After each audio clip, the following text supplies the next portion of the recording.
Happy belated New Year, everybody! And I know that my best of worst list is still a little ways away, and it's probably gonna come out a lot later than I intended, but it's on the way, I promise. But until then, I've got two brand new movies that I really want to talk about right now, and it really couldn't wait until after the best of worst list. So let's start this year's first dual movie review with...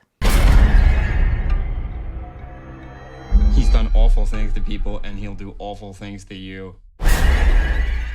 I think Shyamalan is a guy who has fallen victim to his own ego, but has recently been trying very hard to crawl out of that hole he dug himself into. And while a lot of people don't agree with it, I personally think he started with After Earth, as that has got to be one of the most underrated films of that time. But this year, I think he totally hit the nail on the head with Split. A great, well-performed, very well-written, compelling suspense thriller drama that totally embodies everything Shyamalan is good at. The story follows a strange man played by James McAvoy who suffers from multiple personality disorder.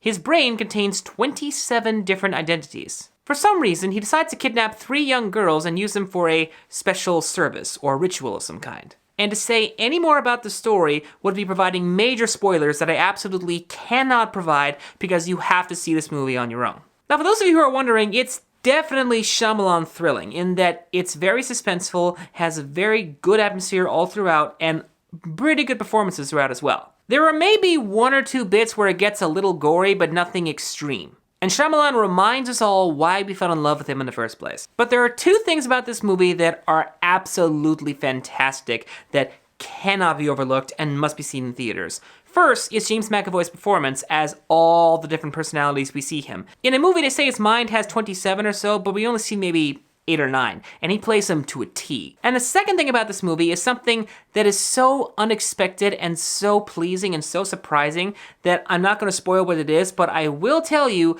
that it will pay to have seen a few of Shyamalan's earlier films. Long story short, this movie is a very well-crafted film, totally worth your time and money. Please go see it in theaters. Okay, now that we've got the scary one for mostly adults out of the way, let's talk about the more family-friendly one. Oh my goodness. I am so sorry. As soon as I get back to the Batcave, I will make sure that Alfred puts seatbelts on there. But for the time being, I'm just gonna put my arm right here, and we're just gonna gently ease out of here. Real gentle like. Oh, thank you, Warner Brothers, thank you! You finally did something truly different with Batman. Why has it taken you this long? Now, I may not have mentioned it before, but I do like Batman. I grew up liking Batman and every other superhero. I've always been a superhero fan for as long as I can remember.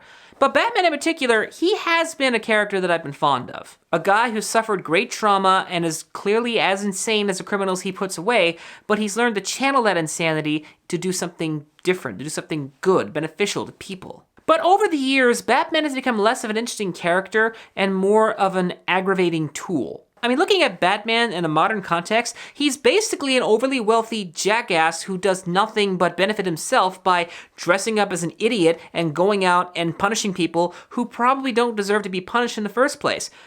I mean, the guy signed up to do something that's supposed to be good for people. You would expect him to be professional and actually understand what the job really entails before he signed up to do it, right? Hint, hint. I think the problem with Batman, especially nowadays, is that so many people want all the darkness and grittiness and badasseriness, which I know isn't really a word, that they forget that Batman is supposed to also have fun. He's not necessarily meant to be funny, but he should at least have some amount of joy in what he does. And boy, does this film bring that to a T.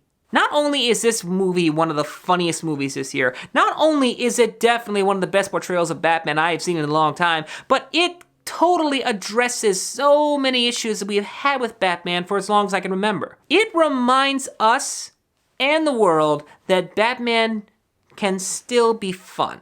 The main story follows Batman, of course, enjoying his life reveling in success as the caped crusader of Gotham City. However, the new police commissioner, Barbara Gordon, wants to change that and wants to encourage Batman to work alongside the police force rather than be his own solo vigilante. But Batman don't play that game. Batman be solo. Batman do what he wants. So the story of the movie turns into an exploration of the value of teamwork and friendship versus constantly going at it alone, which which is something that Batman has needed to be told, especially in movies. Because the TV shows have been good, a lot of the animated films have been good, because they've at least acknowledged that Batman works better when he's with other people, rather than be on his own all the time, as so many contrived situations have created. I mean, seriously, does Batman have to be the one guy who has all the solutions to every problem in the world? Come on, he's not Superman. Now, aside from having a wonderfully hilarious commentary on the nature of Batman as a character, it's just a really good film in its own right. The direction is spot on, the writing is creative and clever and funny as hell, and everyone's voice acting is absolutely fun to listen to. In particular, Zach Galifianakis as Joker, who has got to be the most relatable, likable, and even huggable Joker that I have ever seen on screen. And yes, I know, Mark Hamill's still the best Joker. Yes, I love Jack Nicholson's Joker. Heath Ledger totally deserved the Oscar, and we can all agree that Jared Leto basically never happened. But even so, Zach Galifianakis has got to be the most memorable Joker in recent history. But Mark Hamill's still my favorite, and I apologize for nothing!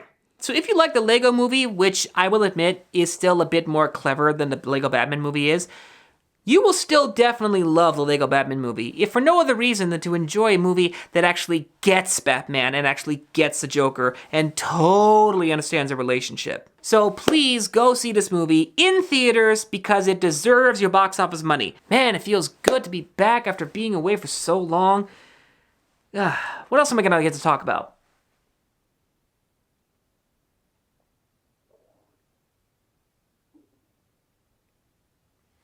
This looks scary.